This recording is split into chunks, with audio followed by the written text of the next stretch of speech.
Salve a tutti.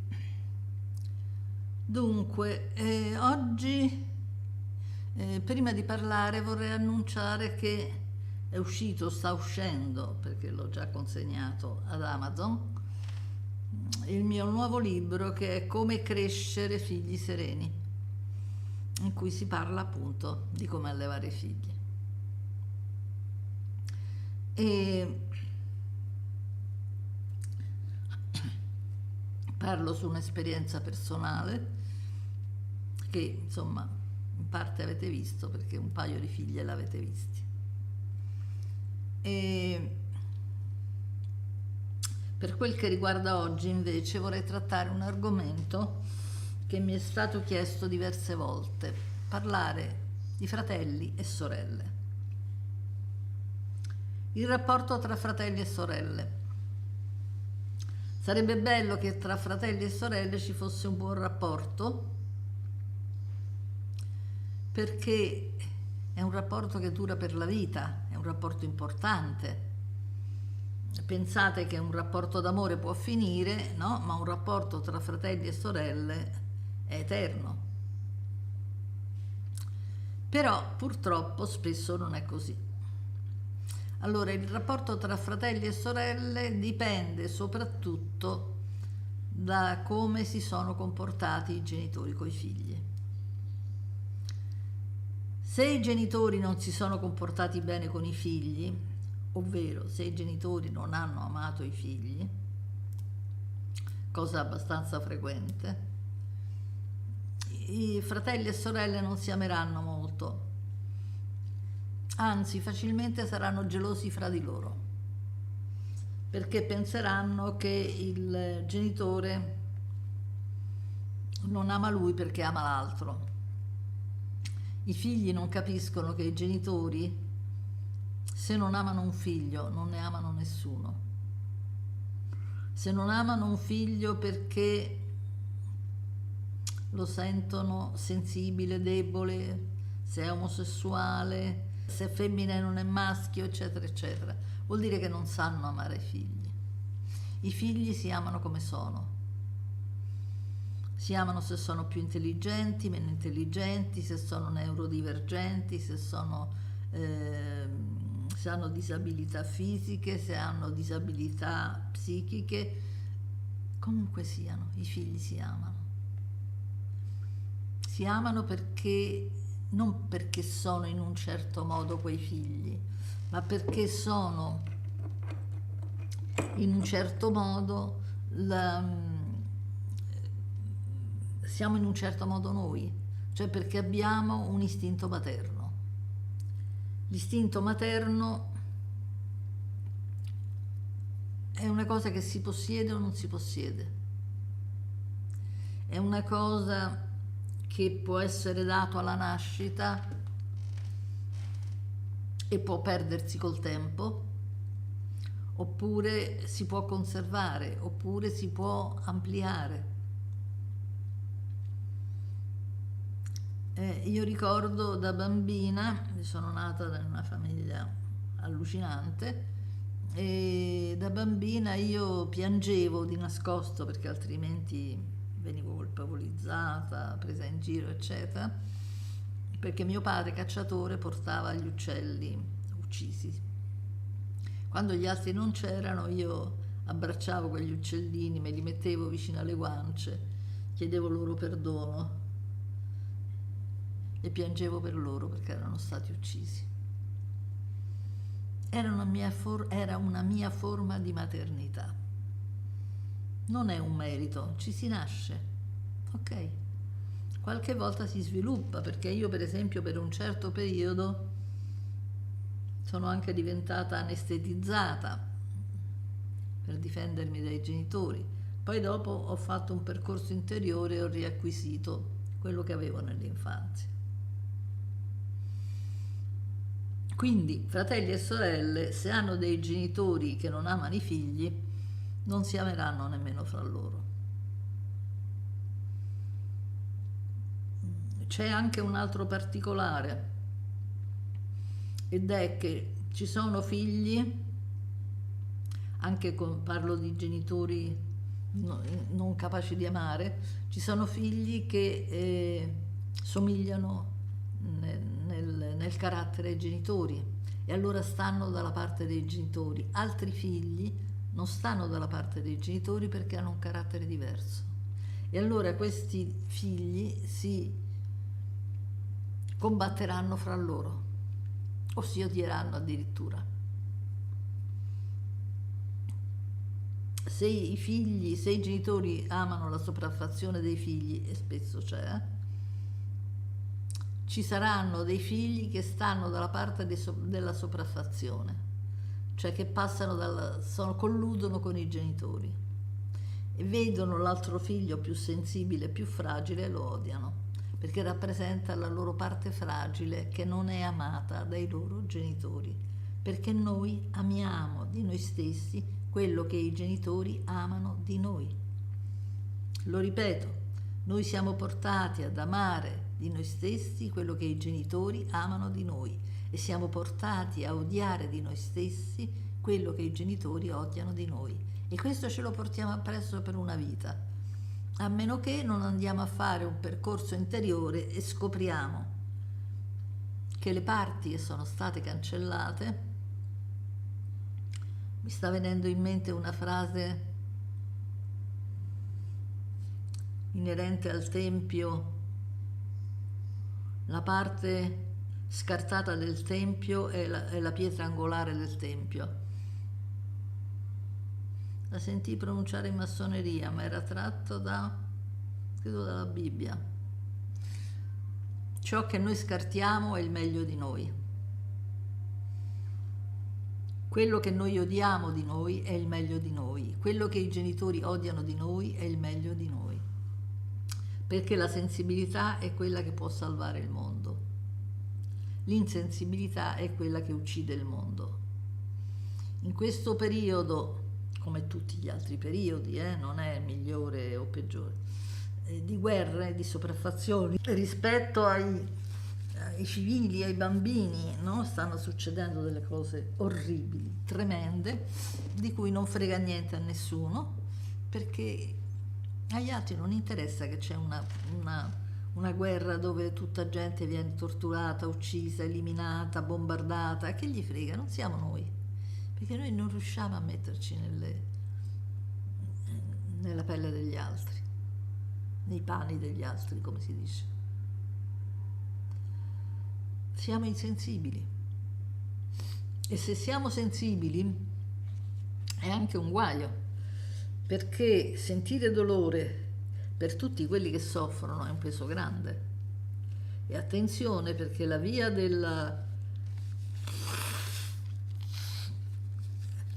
dell'evoluzione passa attraverso questo.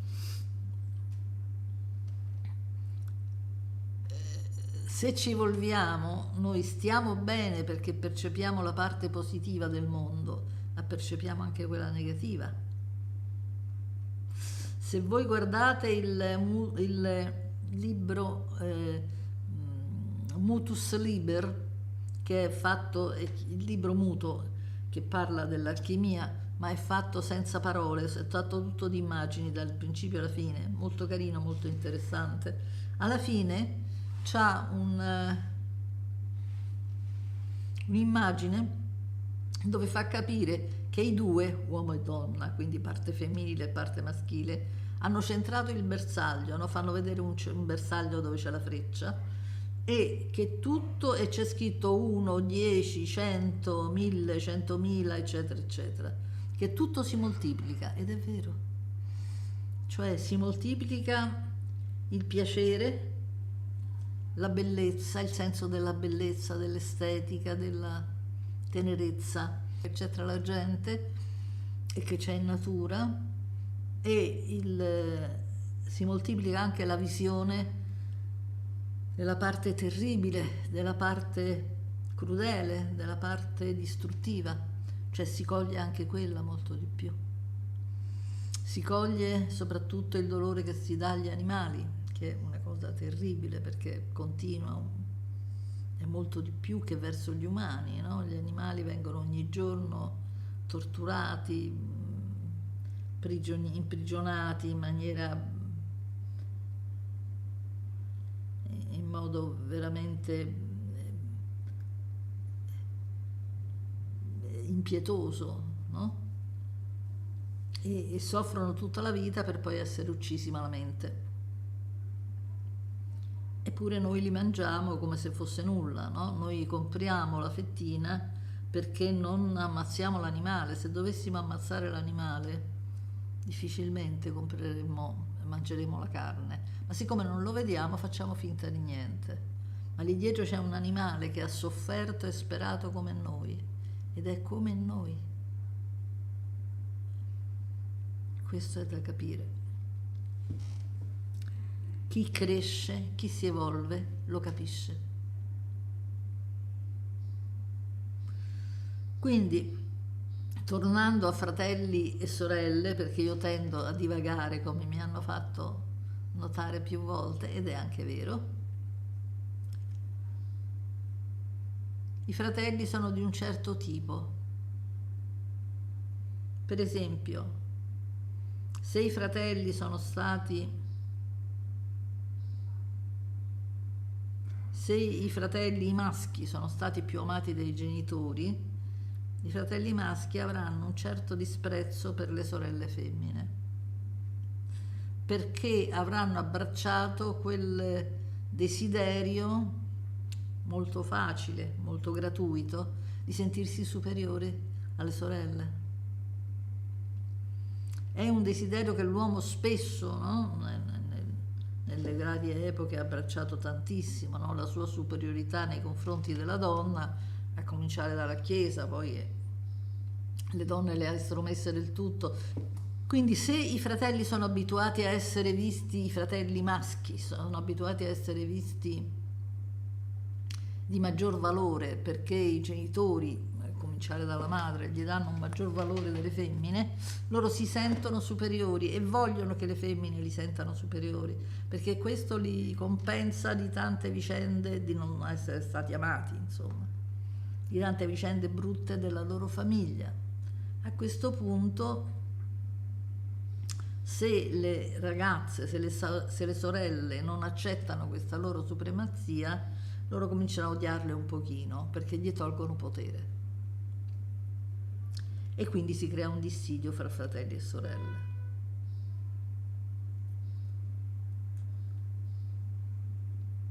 E naturalmente quando i maschi abbracciano il potere finiscono per non capire più com'è il mondo, no? Finiscono con non ragionare più, non essere più consapevoli.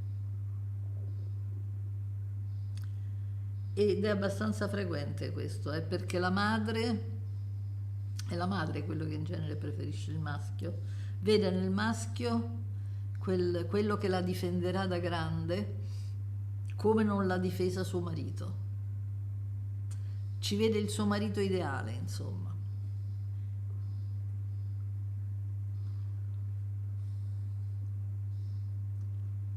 E poi c'è il carattere, come ho detto, di ciascuno, e poi ci sono le differenze fra il primogenito, il secondogenito e il terzogenito. No, perché la psicologia è straordinaria, riesce a inventarsi delle cose assurde.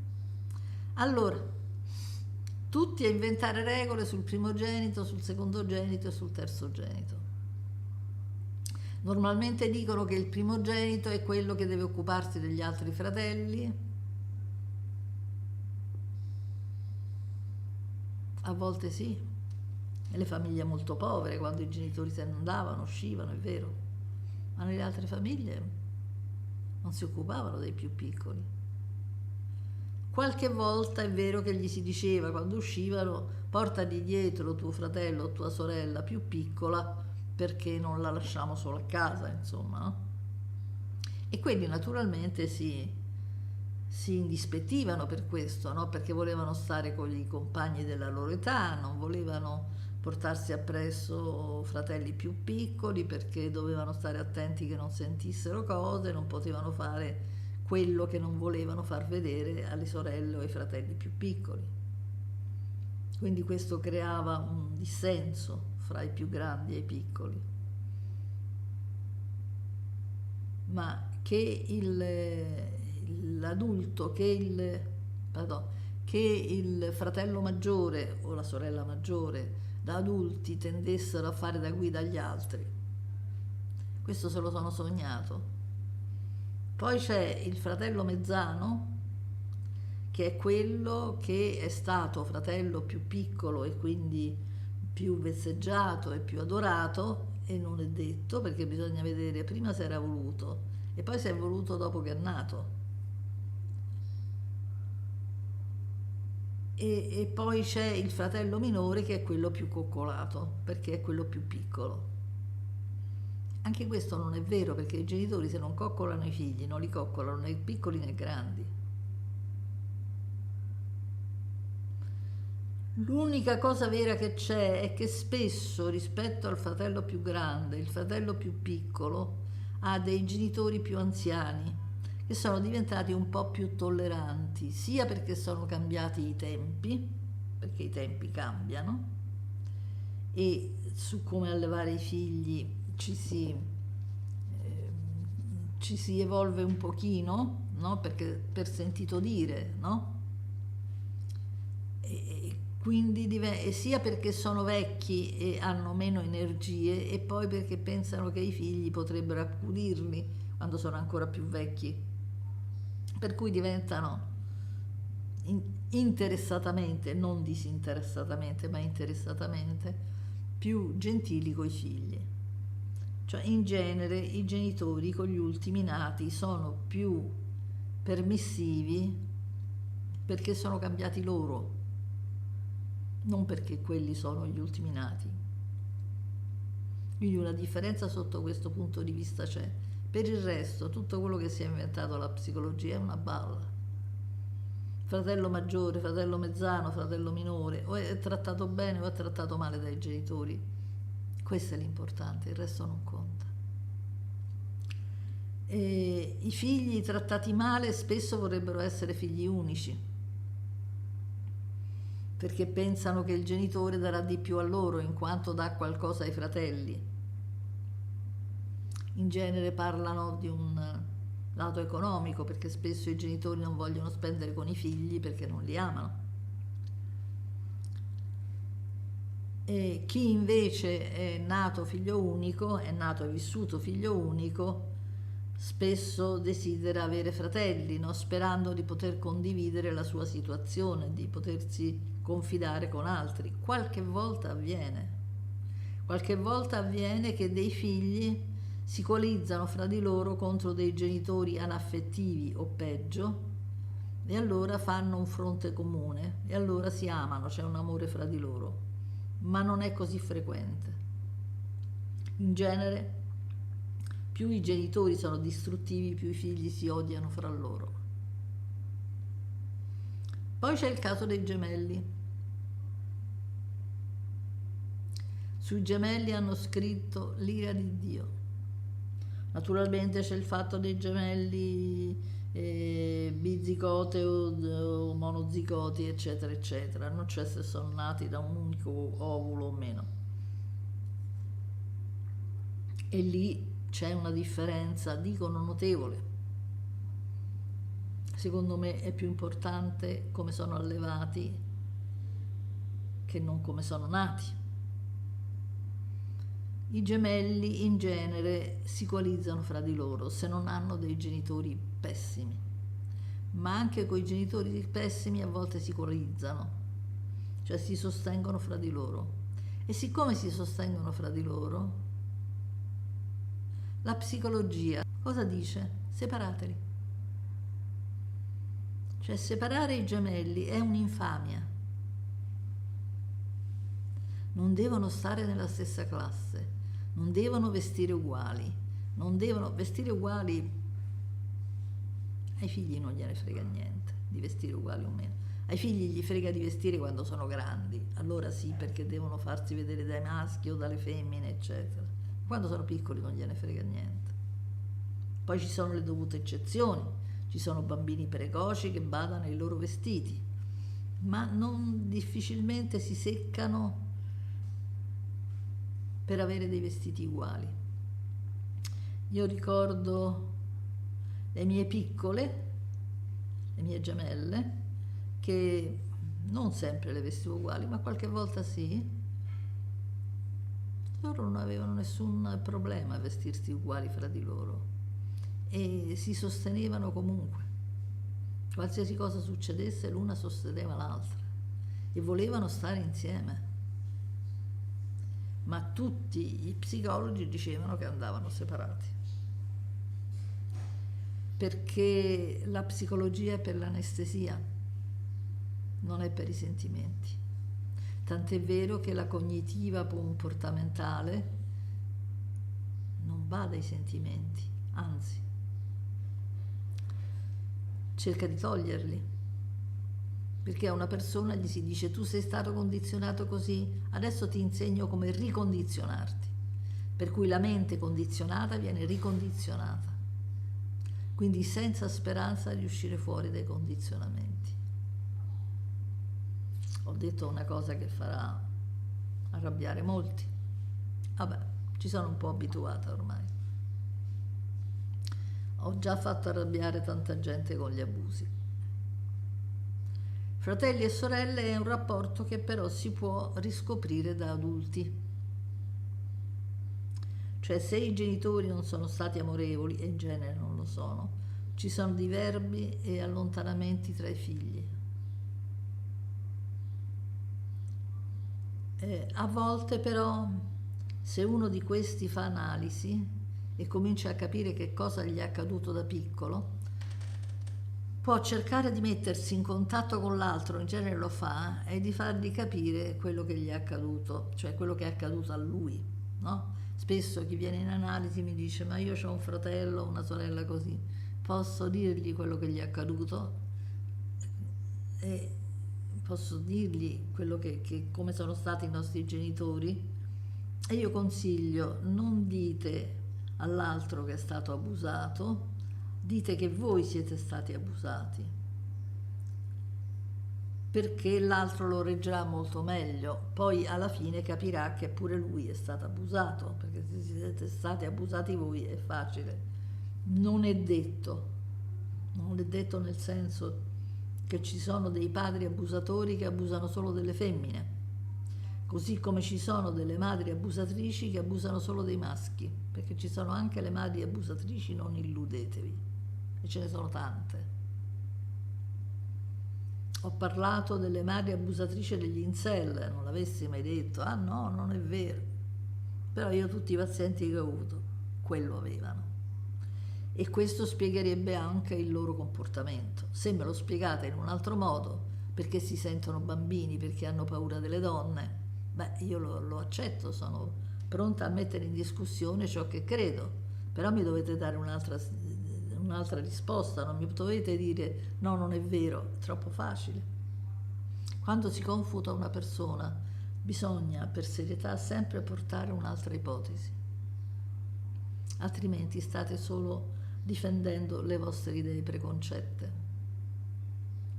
Dunque, a volte succede che dei fratello con sorella, sorella con sorella, eccetera, eccetera, quello che sono,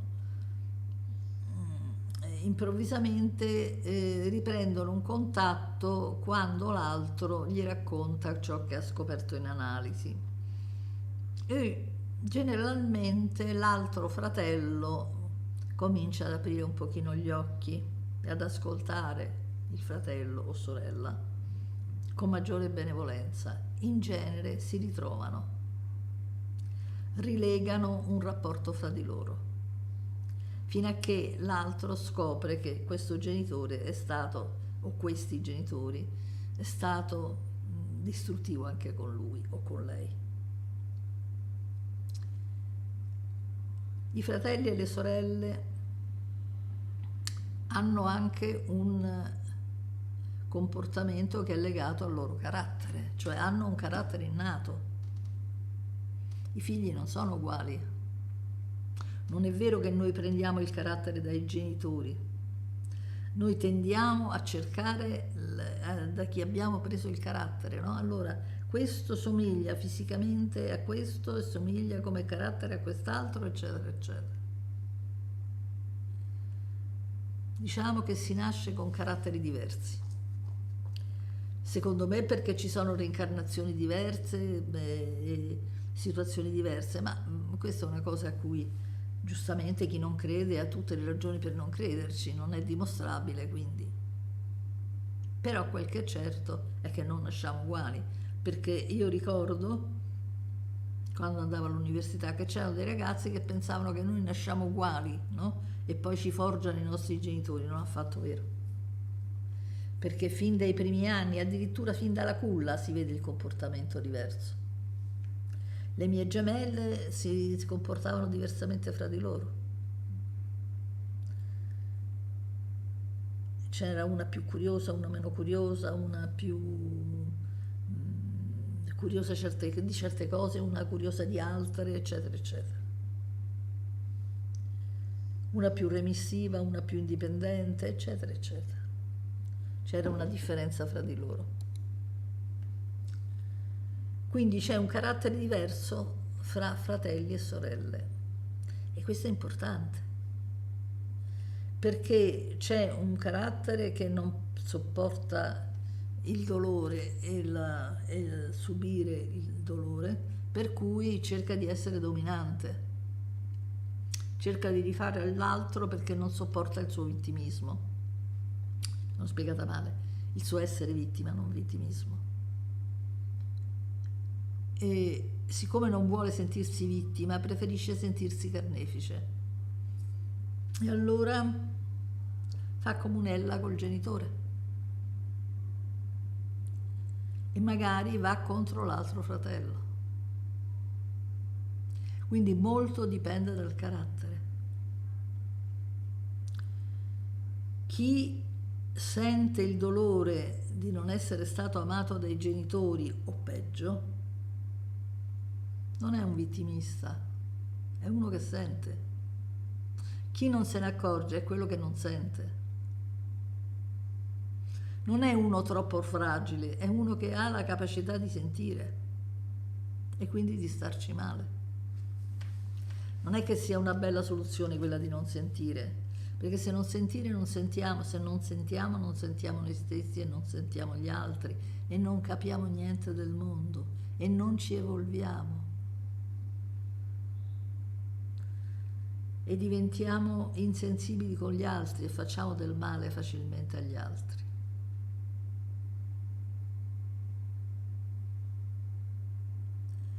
Questa faccenda del carattere non è da trascurare. Io ricordo una bambina di 10 anni mi venne mandata in analisi. Io avevo capito, non l'aveva capito nemmeno la madre, ma io l'avevo capito, che questa bambina era stata abusata dal padre. Lei aveva un grande amore per il padre, perché si era illusa, ma lui l'aveva illusa ovviamente, che lei fosse la preferita del padre, che il padre amasse lei e che l'avrebbe amata e protetta quindi per tutta la vita, però odiava la madre perché la madre era molto bella, ed era effettivamente molto bella. La madre, fra l'altro, era una donna che per i figli si sarebbe fatta a pezzi, e si era incisa i nomi dei figli sulla pelle, si era fatta il tatuaggio. Era quella che si svegliava di notte se un figlio chiamava mamma ho sete, anche esagerando, insomma. Però questa figlia la odiava e le dava fastidio se la madre usciva con una scollatura. Ma non era gelosa della madre nel senso che la madre fosse ambita da altri, era gelosa che la madre fosse più ambita di lei.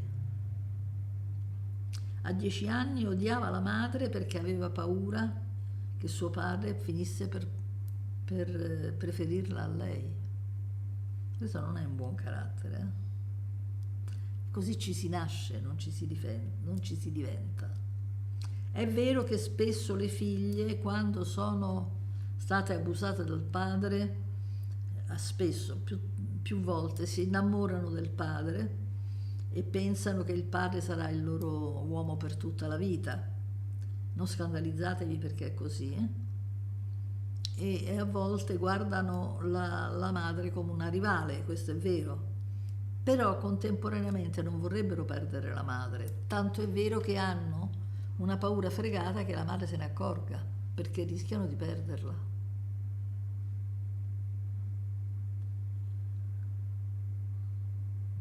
Per cui vorrebbero padre e madre. Poi naturalmente ci sono le dovute eccezioni. Ricordo una mia paziente che disse alla madre: tanto io ho papà, papà ama più me che te. La madre, indispettita, se ne andò di casa per un certo periodo. Vi rendete conto? La madre era gelosa della figlia, aveva capito che il padre l'aveva abusata ed era gelosa della figlia e se ne andò per ripicca. Poi il padre la richiamò e disse alla figlia: tu non devi dire queste cose alla mamma, perché la mamma se ne va. Allucinante. Oppure viene una paziente e mi dice: mia figlia riceve una lettera del padre che gli dice: guardo le stelle e penso a te. E io ho detto: non è normale dire cose del genere a una figlia. Questo si dice a una fidanzata, non ad una figlia. Ma lei naturalmente non lo voleva capire.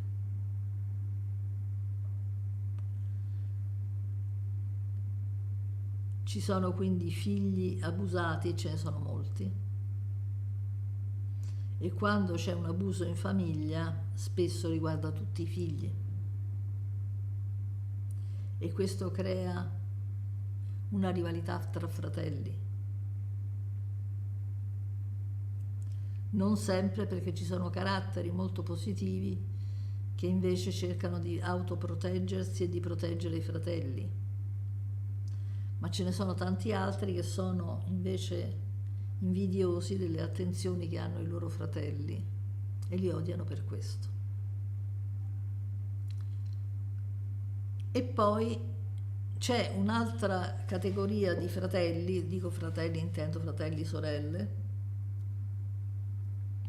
che riversano sui fratelli tutto ciò che non riversano sui genitori, cioè che odiano i genitori però non osano odiarli, per cui riversano il loro odio sui fratelli.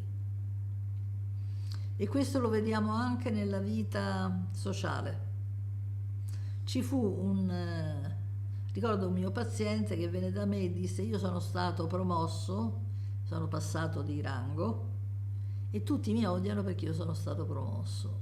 E io gli risposi: ma lei non ha fatto nulla, cioè non è che lei poteva fare nulla per essere promosso, lei ha sperato o ha fatto qualcosa per essere promosso tanto quanto l'hanno fatto tutti gli altri. Dico: chi ha deciso di promuoverlo sono i capi, perché non se la prendono con i capi che se la prendono con lei? Perché è normale prendersela con i fratelli ma non con i genitori, perché i genitori bisogna tenerseli stretti e buoni, perché sono i nostri protettori, per cui quando hanno delle simpatie rispetto ai fratelli, spesso invece di incolpare i genitori si incolpano i fratelli. Gli si dice che sono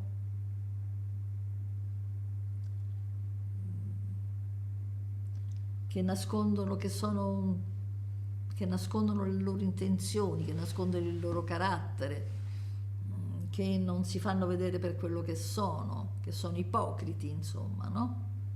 E c'è tanta gente che dice: io non sono ipocrita, io dico alla gente quello che sento. E naturalmente tutti gli danno contro, perché normalmente lui sente cose negative. Ora, non è che se io vedo per strada una persona brutta vado là e gli dico: sei brutta, no? Che scopo ho se non quello di ferirlo? Mi astengo dal dire cose negative alle persone, anche perché mi sembrerebbe ingiusto ferirli, no? Però c'è gente che passa, che si sente vera perché attacca gli altri. E sono quelli che attaccano i fratelli anziché i genitori. E si sentono pertanto molto schietti e sentono gli altri come eh, come falsi, come ipocriti, perché non hanno la loro aggressività. Spessissimo l'aggressività sentita verso i genitori vengono dai fratelli scagliata contro i fratelli, perché non si possono permettere di togliersi l'immagine dei genitori, perché è un'immagine protettiva, e allora se la prendono coi fratelli. Perché i genitori vengono idealizzati, è come un'autorità, è come una dittatura, no? Nelle dittature il dittatore viene idealizzato come il padre stupendo, il padre di tutti, eccetera, quello ammazza, ne fa di tutti i colori, eccetera, però viene idealizzato, però è quello sano, può fare quello che vuole, ma è idealizzato. Perché è idealizzato? Perché è idealizzato il genitore. Perché è idealizzato? Perché è idealizzato anche Dio. Cioè, se noi idealizziamo il genitore, noi idealizziamo i politici, che idealizziamo parecchio, e poi in Italia non ne parliamo perché abbiamo dei politici tra i più corrotti che ci sono in Europa, ma li votiamo molto meno, però ancora li votiamo, perché non li vediamo, perché li idealizziamo. Un paese bello come l'Italia che c'ha tutto, c'ha quello che non c'ha nessun altro paese. Io ho girato il mondo, un paese bello come l'Italia non l'ho mai visto. Dovremmo essere ricchi e invece siamo poveri. Ok, ma noi idealizziamo anche Dio. Il Dio che amiamo è un Dio che manda le maledizioni a Giobbe, facendosi tentare dal diavolo e punendo Adamo ed Eva perché si sono fatti tentare dal diavolo. Lui si può far tentare, loro no, che sono semplici umani. È quello che dice ad Abramo: scanna Isacco per dimostrare che mi vuoi bene, è quello che vuole essere pregato, quindi è un narcisista naturalmente, perché vuole essere pregato continuamente, vuole che ci sacrifichiamo per lui, vuole che rinunciamo ai nostri piaceri, il sesso è peccaminoso perché è un piacere, bisogna, benedetti siano i digiuni e le astinenze, i fioretti se ci sono ben voluti, perché questo è un padre cattivo, ovviamente, no?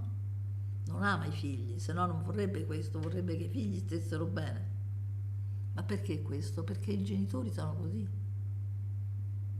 Non riesce, difficile trasferirlo su un Dio e sentirlo buono se l'abbiamo già accettato sui genitori.